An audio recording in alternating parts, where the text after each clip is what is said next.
अपोहन यानी डायलिसिस कल आप लोगों ने पढ़ा भी था कि इस विधि में बेलनाकार पात्र लेते हैं जिसमें चर्मपत्र झिल्ली का बना हुआ एक अपोहक, जो बेलनाकार पात्र है उसे अपोहक कहेंगे, और उसमें चर्मपत्र झिल्ली का बना हुआ एक गुब्बारा बांधकर लटका देते हैं।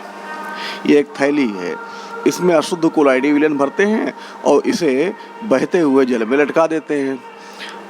सिद्धांत ये है कि कोलाइडी विलयन में उपस्थित अशुद्धियों के कण चर्मपत्र झिल्ली से होकर सरलतापूर्वक बाहर निकल जाते हैं।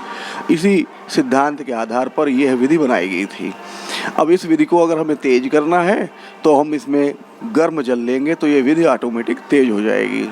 आजकल यह विधि विद्युत विधि के द्वारा संपन्न होती है। जितने भी डायलिसिस होते हैं किडनी पेशेंट्स के, उनमें यही विधि अपनाई जाती है। अब आते हैं अति सूक्ष्म निस्यंदन या परा निस्यंदन या अल्ट्रा फिल्ट्रेशन। तो कोलाइडी कण साधारण फिल्टर पेपर से छन जाते हैं क्योंकि इनके छिद्रों का आकार कोलाइडी कणों के आकार से बड़ा होता है।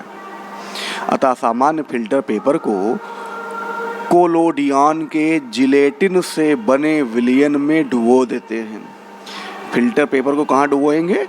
कोलोडियन के जिलेटिन से बने विलयन में, और फिर उसको फॉर्मेल्डिहाइड के विलयन में रखेंगे, फिर उसे सुखा लेंगे, जिससे फिल्टर पेपर के छिद्र कोलाइडी कणों के आकार से छोटे हो जाते हैं और कागज कुछ कड़ा सा हो जाता है।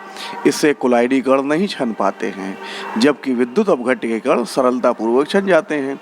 ऐसा पेपर अति सूक्ष्म निस्यंदक कहलाता है और यह क्रिया अति सूक्ष्म निस्यंदन या परा निस्यंदन कहलाती है।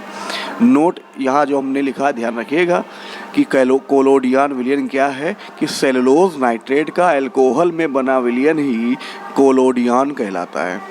इतना समझ गए?